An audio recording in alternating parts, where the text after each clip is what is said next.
نبی، امام، قلندر، فرشتے، جن و بشر، کمی نہیں، کوئی کمی نہیں کوئی قدرت کے کارخانے میں۔ نبی، امام، قلندر، نبی، امام، قلندر، فرشتے، جن و بشر، کمی نہیں کوئی قدرت کے کارخانے میں۔ مباہلے نے مگر کر دیا ہے یہ ثابت، مباہلے نے مگر کر دیا ہے یہ ثابت کہ پنجتن سے بڑا سچ نہیں زمانے میں۔ مباہلے نے مگر کر دیا ہے یہ ثابت کہ پنجتن سے بڑا سچ نہیں زمانے میں۔ میں درخواست کر رہا ہوں بڑے ہی ادب و احترام کے ساتھ قبلہ و کعبہ حجت الاسلام والمسلمین مولانا علی عباس حمیدی صاحب کی خدمت میں کہ وہ آئیں اور اس مسرت موقع پر اپنے خیالات کا اظہار فرمائیں۔ اس کے بعد آخری تقریر قبلہ و کعبہ کی اور رسم اجرا ہے، اور اس کے بعد پروگرام کے اختتام کا اعلان انشاءاللہ ہوگا۔ میں بڑے ہی ادب و احترام کے ساتھ درخواست کروں گا مولانا قبلہ و کعبہ حجت الاسلام والمسلمین علی عباس حمیدی صاحب سے کہ وہ آئیں اور اپنے خیالات کا اظہار کریں۔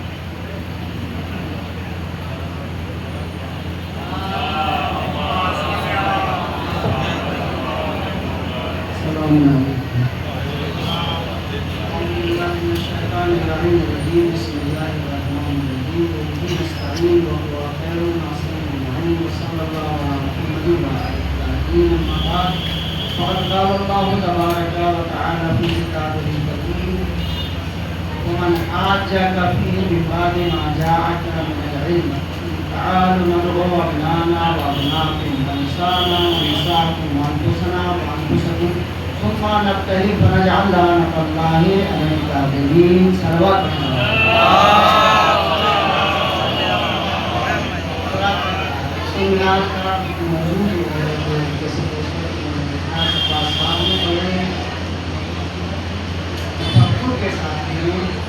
اور ایک حقیقت کو واضح کرنے کے لیے غالباً اس کا انتخاب کیا ہے، یہ بتانے کے لیے شیعت میں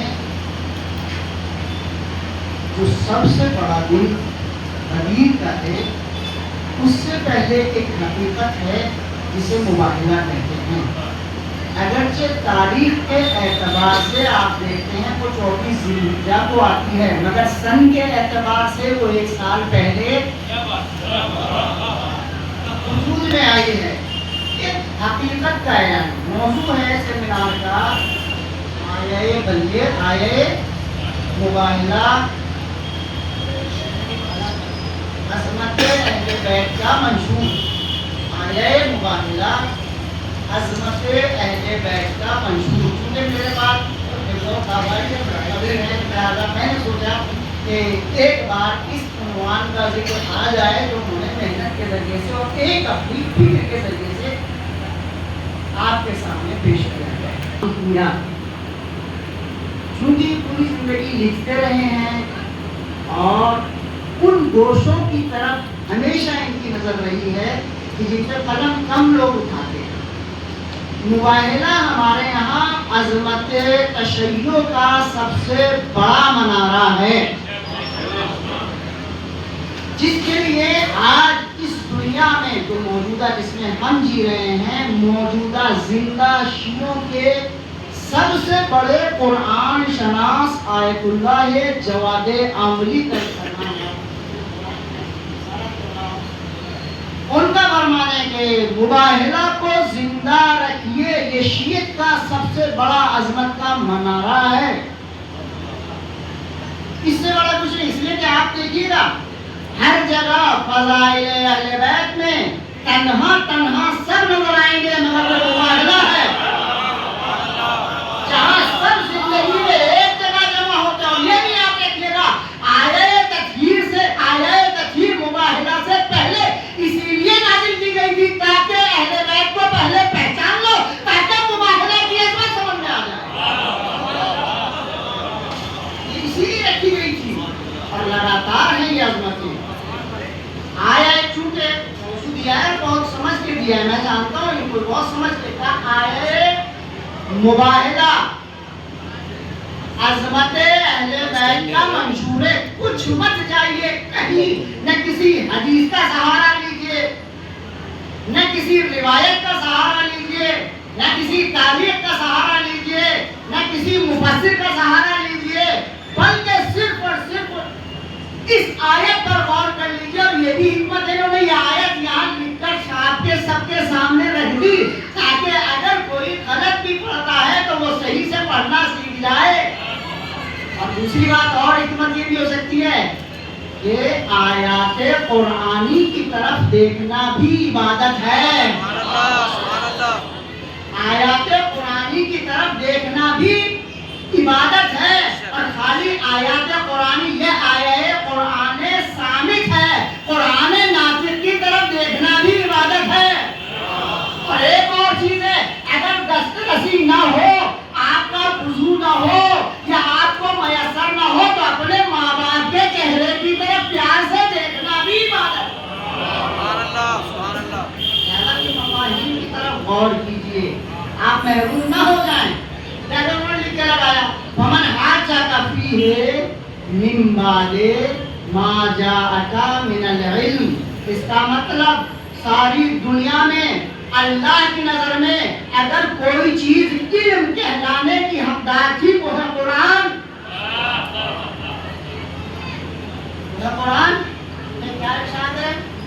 اے رسول جو آئے اور تم سے حجت کرے، حاجہ کا یعنی تم سے محاجہ کرے، تم سے مباحثہ کرے، بحث کرنے لگے کس کے بارے میں؟ فیہ، کس کے بارے میں؟ یہ فیہ کون ہے؟ اصل قصہ یہ ہے جو بہت بڑے کو جانتے ہیں بچے نہیں جانتے. اصل قصہ یہ تھا کہ وہ جو آنے والے آئے تھے خود سے نہیں آئے، پیغمبر نے انہیں خط لکھ کر بھیجا تھا. نصارے نجران کو خط لکھ کر بھیجا تھا، دعوت اسلام کی تھی کہ حقانیت پہچان لو.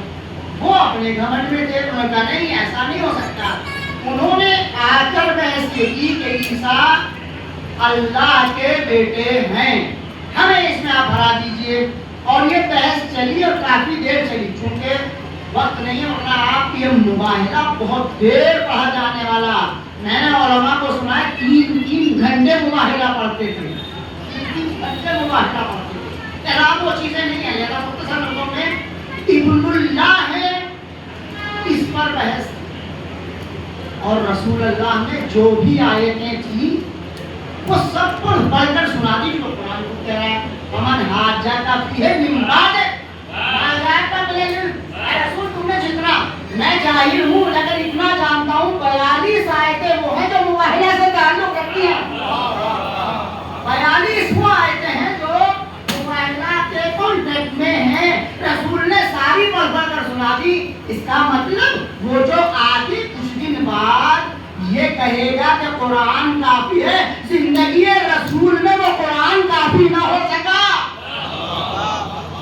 زندگی رسول میں وہ قرآن کافی نہ ہو سکا تو بتاؤ زندگی رسول کے بعد وہ قرآن کافی کیسے ہوگا؟ رسول پڑھ کے بھی سنا رہے، آپ کہتے ہیں صاحب رسول ہو، رسول موجود ہے پڑھ کے سنا رہے ہیں. اس کا مطلب اگر کوئی کٹ حجتی پہ اتر آتا ہے تو علم کو بھی علم ماننے پر تیار نہیں ہوتا. اب وہاں کچھ اور چیزیں ہوتی جب کوئی علم کی بات نہ مانے، نہیں پھر اسے چہرے کا جلال دکھایا جاتا ہے. جب کوئی علم کی بات نہ مانے اسے چہرے کا جلال دکھایا جاتا ہے. یہی وجہ تھی تم وجہ اللہ کو ڈھونڈ رہے تھے، مباہلہ نے بازوں کو ایک ساتھ دکھا دیا. اب اس جلال کے ذریعے سے تمہیں سمجھایا جائے. لہذا پیغمبر ان لوگوں کو لائے. یہاں بات تھی ابن اللہ کی تو رسول اللہ نے ساری وہ آیتیں پیش کرتے ہوئے تم کس بات پر کہتے ہو؟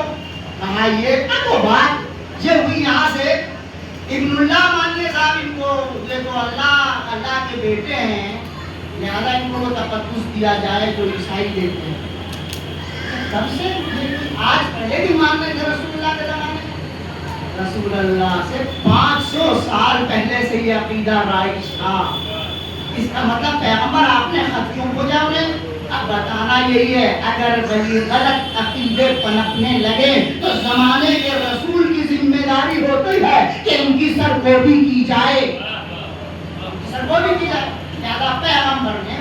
بھیجا، وہ آئے اور آنے کے بعد اس پر بحث ہونے لگی کہ ابن اللہ ہے کہ نہیں. انہوں نے دلیل یہ دی کہ آپ اگر یہ ابن اللہ نہیں تو پھر ان کے باپ کا نام بتا دیں. بہت دور کی کوڑی لائے وہ دیکھیے کہ اگر یہ ابن اللہ نہیں ہے تو آپ ان کے باپ کا نام بتا دیجیے. میں نے کہا اچھا چلیے رسالت پر فیض علم کا وہ جلوہ نمایاں ہوا کہ اگر تم یہ مثال دینا چاہتے ہو تو پھر اس کا مطلب تو قرآن یہ کہتا ہے کہ پھر آدم کے بارے میں تمہارا کیا خیال ہے.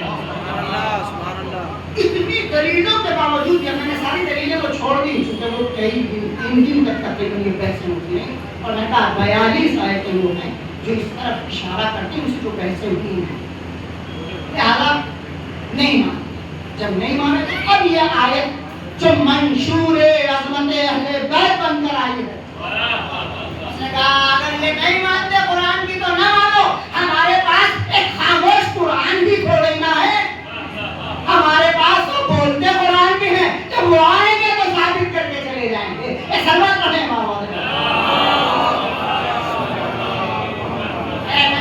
اب اگر یہ علم والی ہے قرآن کی بات نہیں مانے قبول آپ کہہ دو آپ کہہ دو اگر پیغمبر یہ والا لفظ بھی نہ ہوتا تب بھی ہم سمجھ جاتے کہ اللہ نے کہلوایا. مگر نہیں, اللہ بتانا یہ چاہتا ہے میرے صادق و امین کو سمجھو جہاں میں قل کہلاتا ہوں یہ اس کو بھی نہیں ہٹاتا.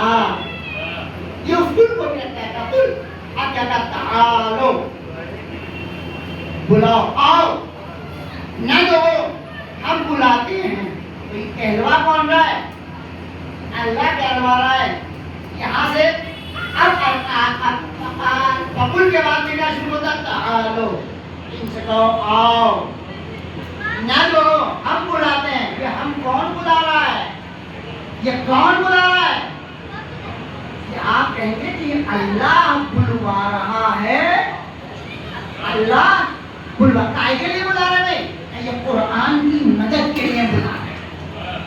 اگر آپ نے اس نکتے کو سمجھ لیا عظمت اہل بیت کا منشور سمجھنا جائے گا. قرآن کی مدد کے لیے بلا رہا ہے. اللہ بلا رہا ہے. کس کو بلا رہا ہے؟ ابنانا و ابناکم و نسانا و نساکم. یہ جو آنے والے ہیں جو حق ثابت کریں گے قرآن کی مدد کریں گے. یعنی جہاں قرآن چھت کے بیٹھ گیا تھا وہاں یہ آ کر ثابت کریں گے. اس کا مطلب قرآن کے علاوہ بھی مدد کے لیے اللہ نے جنہیں پکارا ہے کہ جب تمہاری سمجھ میں قرآن نہ آئے تو ان کے دروازے میں جا کے مدد مانگنا, تمہاری ساری مشکلات حل ہو جائیں گی. اب یہاں مسئلہ ہے ابنانا سرفراز صاحب چونکہ آپ لکھتے ہیں اور آپ نے یہ دن انتخاب کیا, میری گزارش ہے آج کے بعد جتنا کام کیجئے یہ میری ایک آپ سے دبانا گزارش ہے, مباہلہ پر کیجئے گا. ایک ریفرنس دے رہا ہوں. رامپور میں نجم رسالہ نکلا کرتا تھا جس نے کوشش یہ کی اہل بیت کی وہ تمام عظمتوں سے متعلق جو آیات تھیں ان کو ایک ایک کو نکالا اور اپنی مرضی سے ان کی تفسیر کی اور اتفاق کیے. انہوں نے ان آیات مثلا یہ آیہ مباہلہ تفسیر آیہ مباہلہ لکھی اور اس تفسیر آیہ مباہلہ میں جس قدر جھوٹ بولا جا سکتا تھا جھوٹ بولا. 16 صفحے کے وہ مجلے ہیں. آپ ان کو نکال سکتے ہیں انٹرنیٹ سے اور انٹرنیٹ میں وہ بھی ریختہ پر آپ کو مل جائیں گے. یہ میں ریفرنس آپ کو دے کے جا رہا ہوں, آپ انہیں نکالیے. ان کے تمام اعتراضات کو لکھیے اور لکھنے کے بعد اپنی پوری زندگی انہی آیات پر کام کیجیے. انشاءاللہ آپ کو عظمت اہل بیت کا منشور مل گیا اور آپ اسی پر کام کیجیے گا تب آپ کو نظر آئے گا. انہوں نے جتنا جھوٹ بولا جا سکتا تھا جھوٹ بولا ہے اس کے اندر. لہٰذا آپ اب یہ والی لائن پکڑیے چونکہ آپ نے یہ کانفرنس یہ سیمینار منعقد کی ہے, یہی آئے مباہلہ کو پکڑیے اور ثابت کیجیے آئے مباہلہ عظمت اہل بیت کا منشور ہے، وہ نہیں جو تمہاری سمجھ میں نہیں آتا. اس نے کیا کیا کیا ہے؟ 7-8 بڑے بڑے سوال. اس نے تو پہلے یہ انکار کر دیا کہ یہ لوگ جو بلائے گئے تھے چونکہ مباہلہ ہوا ہی نہیں تھا، لہذا پریپریشن میں ہی وہاں پر رسول اللہ نے اکٹھا کر لیا اور کہا کہ اس میں تو ازواج اور دیگر لوگ اصحاب آلریڈی شامل تھے. لایا ان کو گیا تھا جن کا اس آیت میں کوئی تعلق نہیں تھا. یہ کتنی بڑی جسارت ہے. ٹھیک ہے. اور ناصر منیشری مقصود کے بعد کی جو تفسیر کرتے ہیں یہ لوگ کہتے ہیں کہ اس سے مراد ابن ملجم ہے. اب آپ اندازہ لگا سکتے ہیں جو آیتیں اہل بیت کی شان میں نازل ہوئی تھی وہ ان کے دشمنوں تک لے جانے کی ناپاک کوششیں کی ان لوگوں نے. کہتا منشور اہل بیت یہ ہے جو ناپاک کوششیں ہوئی ہیں. یعنی یہ آیت بتا رہی ہے کہ جھوٹوں کو جھوٹ تک پہنچا دو، سچوں کو واضح کر کے دکھا دو. یہ آپ کا منشور رہنا چاہیے. بہت سی باتیں ہیں جو مجھے اگر فرصت اب اتنی نہیں ہے اور اتنی سی بات میں آپ کرنا چاہتا ہوں. یہاں ہے ابنانا، اور وہ لوگ یہ کہتے ہیں یہ ابنانا جو اس میں آیا ہے یہ اصلاً سرے سے ہی نہیں ہے. پیغمبر کے تو بیٹے ہی نہیں ہیں، پیغمبر کے بیٹے ہی نہیں ہیں، لہذا یہ ان سے خطاب نہیں ہے. پر نشانہ میں نشانہ سے مراد عورتیں ہیں، بیٹی کو عورت نہیں کہا جا سکتا. اور پھر آپ کا انفسانہ میں یہ اس سے مراد علی نہیں ہے بلکہ خود نفس رسول خود وہ موجود ہے، ان سے خطاب ہے. یہ ساری باتوں کا جواب ہماری تفسیروں میں موجود ہے. ہم چونکہ یہاں وقت کی قلت کی وجہ سے بیان نہیں کر سکتے. آپ لکھیے ان ساری ان جھوٹی باتوں کو اسی ایک آیت کے ذریعے سے ثابت کیجیے. آپ نے لکھا ہے، بہت لکھا ہے، آگے لکھتے رہیں گے. دعا ہے خدا سے کہ آپ اسے بہتر سے بہتر لکھیے. میں آخر میں بس یاد کرنا چاہتا ہوں بہت سارے مفاہیم جو میں نے چھوڑ دیے ہیں وہ صرف یہ کہہ کے پیغمبر نے ان سب لوگوں کو کہ جو سچے تھے اور سچوں کا اعتبار بن کے اٹھے تھے اور ایک ساتھ قدرت نے ان کو سب کو پہچانوا دیا تھا، اس میں یہ ترتیب رکھی جو آیت کی ترتیب تھی. پھر نہیں آگے گود میں حسین ہے اور انگلی پکڑے ہیں حسن کی اور رسول اللہ ہیں، پیچھے فاطمہ ہیں اور اس کے پیچھے علی ہیں. مجھے آیت یاد نہیں ہو پاتی، میں سچی بات بتاتا ہوں، مجھے آیت یاد نہیں ہو پاتی تھی تو میں اس آیت کو چونکہ میں یہ بھول جاتا تھا کہ انفسنا پہلے ہے، ابنانا پہلے ہے یا کیا. خدا کی قسم میں نے تفسیر اہل بیت سے جب یہ واقعے کو پڑھا اسی واقعے کی طرف میری نگاہ ہوتی ہے، آیت پیچھے پیچھے ساتھ ساتھ چلتی ہے، آیت ساتھ ساتھ چلتی ہے. چونکہ ترتیب پیغمبر کو دیکھتا گیا، آیت انہوں نے پہلے اولاد کو لیا پھر خدا آئے اور اس کے بعد میں وہ لے کر آئے نسانہ کو. بالکل یہی تفسیر ہے. یعنی اس کا مطلب یہ تھا کہ یہ بن کر نہیں جا رہے تھے بلکہ خدا کی کارخانے عصمت کے اندر وہ ڈھلے ہوئے تھے جنہیں پیغمبر دکھانے جا رہے تھے. لہذا لوگ آئے. اور ایک اور بات میں کہنا چاہتا ہوں آپ سے توجہ بتا دیں. فاطمہ کے بارے میں یہ بات کہی جاتی ہے سر خدا کا درود و سلام اس پاک ہستی کے اوپر کہ آپ کا نقش قدم دیکھنے نہ پائے، اس لیے پیغمبر نے یہ ترتیب دی تھی کہ پہلے نقش پائے رسول، پھر نقش پائے بطول اور پھر نقش پائے زوجے بطول. یہ ترتیب دی تھی. میرے تھوڑا سا ذہن سے تھوڑا سا اترتی ہے بات، ایسا نہیں تھا. خوب محجبہ وہ عظمتوں والی بیوی، اس کے نقش قدم کو چھپانے کی ضرورت نہیں تھی. خدا چاہتا تو خود وہ اہتمام کر دیتا، مگر یہاں کچھ اور چیز تھی جو ابھی میں گنجائش نہیں کروں گا. میں کہتا ہوں یہ کرنے کی ضرورت نہیں تھی، اس لیے کہ اس سے پہلے ابھی کچھ دیر پہلے جو آیت تکفیر نازل ہوئی تھی وہاں اس نے یہ خاص اہتمام کر کے دکھا دیا تھا. کیا جبرائیل پہچانتے نہیں تھے؟ علی سے آنے تک ایک ایک کو پہچانتے رہے، مگر جب فاطمہ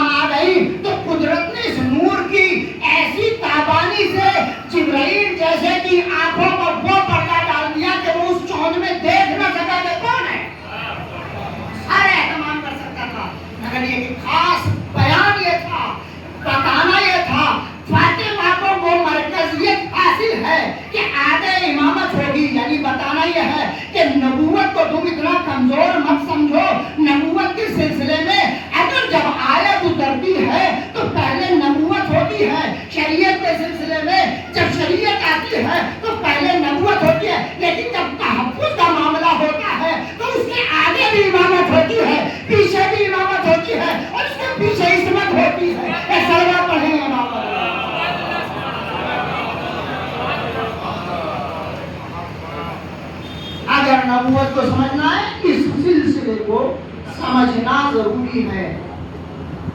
میں دعا گو ہوں کہ پروردگار ان کی کاوشوں کو قبول فرمائے اور انہیں راہ لی ہے، ایک جہد معین کی ہے، انشاءاللہ وہ آئندہ اسی جہد کو اپنائیں گے۔ اور خدا سے دعا ہے کہ ہمیں اہل بیت کی وہ معرفت عطا کر دیں کہ جس کے وہ حقیقی حقدار ہیں، اور پروردگار سے دعا ہے ہم سب کے رزق معرفت میں برکت مرحمت کرنا۔ آخر دعوانا الحمدللہ۔